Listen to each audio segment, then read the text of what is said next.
Everybody loves a great PlayStation 4 RPG, and man, Chained Echoes looks like a phenomenal one. Kickstarted back in February of 2019, Deck 13 Spotlight, the publishing label of Deck 13 Interactive, has announced that they will be publishing Chained Echoes, the 16-bit Japanese-style RPG developed by independent studio Arc Herald, and they announced that through a Facebook post noting, "We are proud to announce that we will be publishing Chained Echoes from Mateus Linda. It is an amazing old-school JRPG with turn-based combat, mechs, a huge world map, and a story-driven campaign, and have we mentioned the amazing pixel art coming to PC and consoles by the end of 2021. Sorry that you'll have to wait for such a long time, but trust us, this one is purely amazing. You can also wishlist it now on Steam already." So this game looks fantastic. Obviously, coming from a personal standpoint, you guys know me, you know that I love the pixel art style, and Chained Echoes does it in a fantastic way. Take up your sword, channel your magic, or board your mech. Chained Echoes is a 16-bit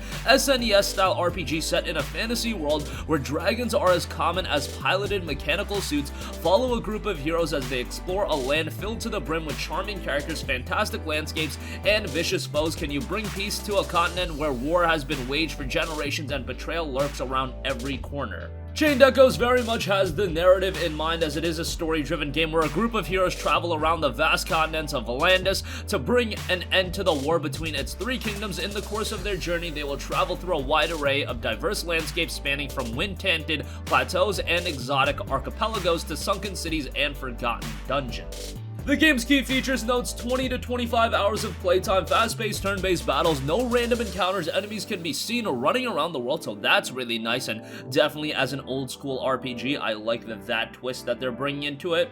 Tons of items can be looted, stolen, or crafted. Complex skill and equipment system. Customize your own airship in the game. Travel and fight by foot or in your mech. 16-bit SNES graphics and music inspired by the great PS1 RPGs, and PS1 RPGs were phenomenal, and the music from those games even better.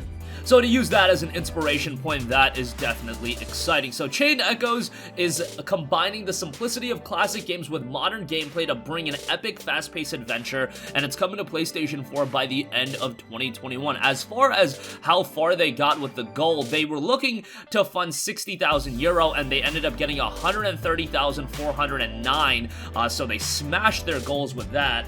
And ultimately, with every goal after the 60k, they did get additional things unlocked. Extra character and post-game, High Inquisitor Raphael, an extra dungeon, and super bosses will be added into the game. German localization and Nintendo Switch version was announced at 80,000 physical copies of the game. With the help of our publisher, we will release Chained Echoes as physical copies in a regular and limited edition. At 90,000, we got an extra character and minigames. Arcana Priestess Mongolia will join the party, and more minigames will be added to the game. 100,000 gave us the PlayStation 4 version, so that's definitely a nice addition. A version for PlayStation 4 will be developed and released alongside the PC, Mac, Linux, and Switch versions. At 110,000, we got a New Game Plus. A New Game Plus mode will be added. Play through the game again with additional challenges. 125,000, we got a bag of extras, overall improvements, and extras such as an extended bestiary, lovely icons, and more portraits. And then at 140,000, which we ultimately ended at, Chained Echoes will be fully localized into French. So they got a lot out of the game, and there's a lot of information about the game. Obviously, the standout feature is going to be its art style. Immediately when you look at this game, there are going to be a lot of people that are captivated by it and invested into the experience right away. I do understand for some people, maybe the pixel art style has been done to death a little bit too much. You've seen so many games do this pixel art style, but in the case of Chained Echoes, I feel like they've done it in such a great way, and it is harkening back to some of the great JRPGs from the Super Nintendo days, so you kind of have to give it a pass on that end, and I think the game looks wonderful, gorgeous in presentation. And they do also note discoveries to be made around every corner in the game. Take your time to discover a world brimming with surprises. Expect to find concealed locations such as caves behind waterfalls where mad hermits have made their homes, as well as sewers filled with hungry krakens, hidden villages built inside of crashed airships, or even a dungeon found in the belly of a giant sea worm. They go over methods of traversal. Your heroes can run, climb, swim, and even board a mech in order to find loot-filled treasure chests and monsters that are ready to drop rare crafting materials. So exploration is a big element of the game, but of course with any JRPG and any RPG, a big element is gonna be its combat, and battles themselves take place in a fast-paced turn-based battle system. There are no random encounters in Chain Echoes. You can see your foe on the map and fight it exactly at the place where you engage it. There is no separate battle screen. Everything is fluid and transitions seamlessly. You see a gif of them tackling a creature, and it's pretty awesome how they implement the battles by having the creatures actually in the world. Might make some game design limitations, however, I really like this system, and it's a unique way of representing it. We've seen it with games like Tales in the past, but in this case, it's even more seamless where you literally approach the creature and then it transitions right into a battle. In the case of Tales, you would go up to a creature and then there's a fade to black and then you would go into the battle, so even more of a seamless transition, so I really like how they're doing that. And with no random encounters, no separate battle screen means that every battle takes place in a unique area. The player can take advantage of that environment, see that chandelier hanging above the enemies, cut the rope, and let it come crashing down on them. So how they implement the environment into these seamlessly transitioned battles, very interesting, requires a lot of attention to detail here, but I'm very interested to see exactly the specifics of how they do incorporate that through the entirety of the game. We see some GIFs and videos of it in action in, you know, specific scenarios, but in the overarching 20 to 25 hours of the game, it'll be interesting to see how many different regions and elements they can implement it, but it's a pretty cool addition into Chained Echoes, and it's depth built on simplicity. The battles are built on systems that are easy to learn, but require strategic thinking to master. In a unique tag team system, your characters can switch other allies into battle in order to trigger certain skills, obtain overdrive bonuses, and access a wider array of abilities. Every action you and your enemies take moves the party's positions on the overdrive bar. Your effectiveness in battle depends on this position, and under certain conditions even allows the use of special attacks, but moving too far on that bar will have dramatic consequences for you and your party. It also notes that it's everything an RPG lover heart wishes for. Find treasure chests, defeat strong enemies, buy equipment, pimp it or craft it anew, gather, take on side quests, analyze your stats, and learn new skills. Being a proper RPG, you will find all the features that you would expect and more. And of course, a big element to Chained Echoes, and it's probably the element that really makes it stand out, is the mechs and airship. Your second skin expand the possibilities of your traversal. No river, plateau, or canyon shall hinder your thirst for exploration. Board your mechs to reach isolated places, equip them with a wide arsenal of mechanical parts and weapons, and set one of your characters as the pilot to fight against bigger foes up in the sky. Take it even higher. In the course of the game, you will get your very own Earth airship, explore the continent of Valandis and the seas around it on a classic JRPG-styled world map. Similar to your mech, you can equip it with powerful upgrades, assign your characters depending on the skill to positions like the bridge, machine room, and more, all to fight against your enemies' armies in a massive battle across skies. That looks awesome. Battles across the skies is something that I can definitely get behind. And they even showcase the different airship models.